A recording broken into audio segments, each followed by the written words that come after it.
யாழில் சற்று முன் பதட்டம். ஆவா குழு தலைவர் உள்ளிட்ட 2 அதிரடியாக கைது. மக்களுக்கு மகிழ்ச்சி தகவல். நாளை வங்கி கணக்குகளுக்கு வரவுள்ள பணம்.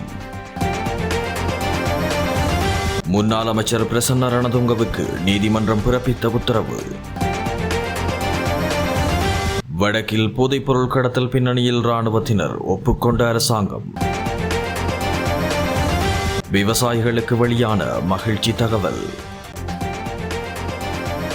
குறைந்த வருமானம் பெறும் குடும்பங்களுக்கான நவம்பர் மாதத்திற்கான அஸ்வசும கொடுப்பனவு குறித்து தகவல் வெளியாகியுள்ளது. அதன்படி குறித்த கொடுப்பனவு நாளைய தினம் பயனாளர்களின் வங்கி கணக்குகளில் வைப்பிலிடப்பட உள்ளதாக நலன்புரி நன்மைகள் சபை தெரிவித்துள்ளது. அதற்கமைய 14,15,738 குடும்பங்களுக்கான கொடுப்பனவு நாளை அவர்களின் வங்கி கணக்குகளில் வரவு வைக்கப்பட உள்ளதாக குறிப்பிடப்பட்டுள்ளது. இதற்காக 11.2 பில்லியன் ரூபாய் ஒதுக்கப்பட்டுள்ளதாக நலன்புரி நன்மைகள் சபை சுட்டிக்காட்டியுள்ளது. இதேவேளை அஸ்வசும கொடுப்பனவின் வருடாந்த தகவல் புதுப்பிப்பு தற்சமயம் ஆரம்பிக்கப்பட்டுள்ளதாகவும் நலன்புரி நன்மைகள் சபை அண்மையில் தெரிவித்திருந்தது.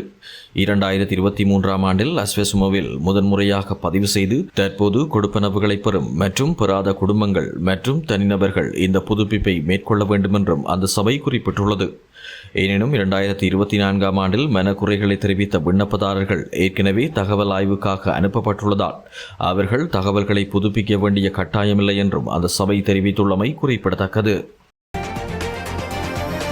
லஞ்சம் அல்லது ஊழல் குற்றச்சாட்டுக்களை விசாரிக்கும் ஆணைக்குழுவால் கைது செய்யப்பட்ட முன்னாள் அமைச்சர் பிரசன்ன ரணதுங்க இன்று கொழும்பு நீதவான் நீதிமன்றத்தில் முன்னிலைப்படுத்தப்பட்டுள்ளார். லஞ்சம் மற்றும் ஊழல் விசாரணைகள் ஆணைக்குழுவிடம் அளித்த வாக்குமூலத்தை தொடர்ந்து பொது நிதியை முறைகேடாக பயன்படுத்திய குற்றச்சாட்டுகள் தொடர்பாக பிரசன்ன ரணதுங்கவை குறித்த அதிகாரிகள் கைது செய்திருந்தனர். பொது நிதியை முறைகேடாக பயன்படுத்திய குற்றச்சாட்டின் பேரில் முன்னாள் அமைச்சர் கைது செய்யப்பட்டிருந்தார். சுற்றுலா அமைச்சின் கீழில் உள்ள 4 நிறுவனங்களின் ஊழியர்களுக்கு வழங்கப்படும் நேரடி மருத்துவ காப்பீட்டு திட்டத்திற்காக ஒரு தனியார் தரகர் நிறுவனத்தை சட்டவிரோதமாக நியமித்ததாகவும் இதனால் இலங்கை காப்பீட்டு கூட்டுத்தாபனத்துக்கு 47,50,828 ரூபாய் நிதி இழப்பு ஏற்பட்டதாகவும் முன்னாள் அமைச்சர் மீது குற்றம் சாட்டப்பட்டுள்ளமை குறிப்பிடத்தக்கது. இந்நிலையில் கைது செய்யப்பட்ட முன்னாள் அமைச்சர் பிரசன்ன ரணதுங்கவுக்கு பிணையில் செல்ல சற்று முன்னர் அனுமதி வழங்கப்பட்டுள்ளது. கொழும்பு பிரதான நீதவான் நீதிமன்றம் இன்று பிற்பகல் இந்த உத்தரவை பிறப்பித்துள்ளது. வடக்கு மாகாணத்தில் போதைப்பொருள் கடத்தலில் இராணுவமும் காவல்துறையினரும் தொடர்புபட்டு காணப்படுவதாக கடற்தொழில் அமைச்சர் ராமலிங்கம் சந்திரசேகர் சுட்டிக்காட்டியுள்ளார். நாடாளுமன்றத்தில் இன்று வரவு செலவு திட்ட விவாத உரையில் கருத்து தெரிவிக்கும் போதே அவர் இதனை கூறியுள்ளார். வடக்கின் கல்வி நிலையில் கடந்த காலத்தில் சரிவுகள் காணப்பட்டதாகவும் எனினும் தற்போது அது வலுவடைந்து வருவதாகவும் சுட்டிக்காட்டியிருந்தார்.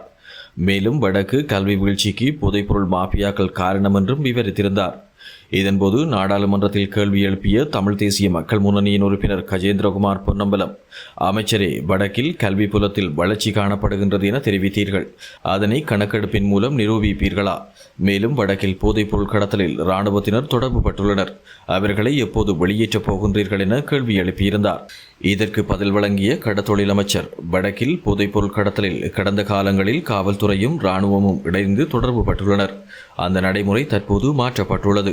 இதற்கு பின்னால் போதைப்பொருள் மாஃபியாக்களும் உங்கள் கட்சியின் அரசியல் தலையீடுகளும் உங்கள் நண்பர்களின் கட்சியினரும் தொடர்பு பட்டுள்ளனர் என்பதை மறந்துவிட வேண்டாம் எனவும் சுட்டிக்காட்டியிருந்தார்.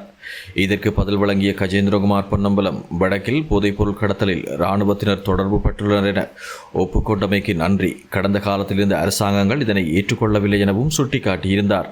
ஒட்டுமொத்தமாக இருக்கின்ற போலீசார் மீது பழி சொல்ல முடியாது. ஏனென்றால் அதில் இருக்கின்ற ஒரு சிலருடைய செயற்பாடுகள் இருக்கின்றது. அதை ஒன்று மறந்துவிடக்கூடாது. வேறு எதுவுமே இல்லை. உங்களுடைய அரசியல் கட்சிகள், உங்களுடைய நண்பர்களுடைய அரசியல் கட்சியினுடைய பிதாக்களும் கூட இந்த மாஃபியா கும்பலுக்கு பின்னால் இருக்கின்றார். உங்களுடையதல்ல, உங்களுடைய நண்பர்களுடைய கட்சியை சார்ந்தவர்களும் கூட இருக்கின்றார்கள் என்பதை மறந்துவிடக்கூடாது. எது எவ்வாறான போதிலும் கூட விதை நெல் உற்பத்தி செய்யும் பண்ணைகளில் மேற்கொள்ளப்படும் நெற்செய்கைக்கு காப்புறுதி திட்டம் ஒன்று தயாரிக்கப்பட்டுள்ளதாக தகவல் வெளியாகியுள்ளது. விவசாயிகளிடமிருந்து கிடைத்த கோரிக்கைகளின் அடிப்படையில் இந்த காப்புறுதி திட்டம் தயாரிக்கப்பட்டுள்ளதாக விவசாய மற்றும் கமநல காப்புறுதி சபை தெரிவித்துள்ளது. விதை நெற்செய்கைக்கு வெள்ளம், வறட்சி, நோய்கள், பூச்சி தாக்குதல்கள், இயற்கை பேரழிவுகள் மற்றும் காட்டு யானைகளினால் ஏற்படும் சேதங்களுக்கு இந்த காப்பீடு திட்டம் வழங்கப்படுகின்றதாக சுட்டிக்காட்டப்பட்டுள்ளது. அதன்படி ஒரு ஏக்கர் செய்கைக்காக ஒரு போகத்திற்கு 13,600 ரூபாய் தவணைக்கு செலுத்துவதனூடாக ஒரு ஏக்கருக்கு 1,80,000 ரூபாய் இழப்பீடாக பெற்றுக்கொள்ள முடியும் என விவசாய மற்றும் கமநல காப்புறுதி சபை குறிப்பிடுகின்றது. இந்த விதை நெல் பண்ணைகளுக்கு காப்புறுதி பாதுகாப்பு பெற வேண்டுமானால் அவை விவசாய திணைக்களத்தின் விதை பதிப்பு சேவையில் கட்டாயம் பதிவு செய்யப்பட்டிருக்க வேண்டும் என்றும் அந்த சபை வலியுறுத்துகிறது. விதை நெல் உற்பத்தியாளர்களை ஊக்குவிப்பதன் மூலம் விவசாயிகளை செய்கையில் தக்க வைத்துக் கொள்வதே இதன் பிரதான நோக்கம் என்றும் விவசாய மற்றும் கமநல காப்புறுதி சபை மேலும் தெரிவித்துள்ளமை குறிப்பிடத்தக்கது. யாழ்ப்பாணத்தில் வன்முறை செயல்களில் ஈடுபடும் ஆவா குழுவின் தலைவரான வினோத் உட்பட 2 கைது செய்யப்பட்டுள்ளதாக தகவல்கள் வெளியாகியுள்ளது. குறித்த இருவரும் நேற்றைய தினம் சுன்னாகம் காவல்துறையினரால் கைது செய்யப்பட்டுள்ளதாக தெரிவிக்கப்படுகின்றது. இது குறித்து மேலும் தெரிய வருவதாவது, ஆவா குழு வினோத் என்பவர் 2 கிராம் 400 மில்லிகிராம் ஹெரோயினுடனும் அவரது சகா ஒருவர் கைக்குண்டு மற்றும் வாளுடனும் கைது செய்யப்பட்டுள்ளனர். சுன்னாகம் காவல்துறையினர் மேற்கொண்ட சுற்றி வளைப்பின் போது இருவரும் வெவ்வேறு இடங்களில் வைத்து கைது செய்யப்பட்டுள்ளனர். கைது செய்யப்பட்ட சந்தேக நபர்களை நீதிமன்றத்தில் முற்படுத்துவதற்கான நடவடிக்கைகளை காவல்துறையினர் மேற்கொண்டு வருகின்றமையும் குறிப்பிடத்தக்கது. யாழில் சற்று முன் பதட்டம், ஆவா குழு தலைவர் உள்ளிட்ட 2 அதிரடியாக கைது. மக்களுக்கு மகிழ்ச்சி தகவல், நாளை வங்கி கணக்குகளுக்கு வரவுள்ள பணம். முன்னாள் அமைச்சர் பிரசன்ன ரணதுங்கவுக்கு நீதிமன்றம் பிறப்பித்த உத்தரவு. வடக்கில் போதைப்பொருள் கடத்தல் பின்னணியில் இராணுவத்தினர் ஒப்புக்கொண்ட அரசாங்கம். விவசாயிகளுக்கு வெளியான மகிழ்ச்சி தகவல்.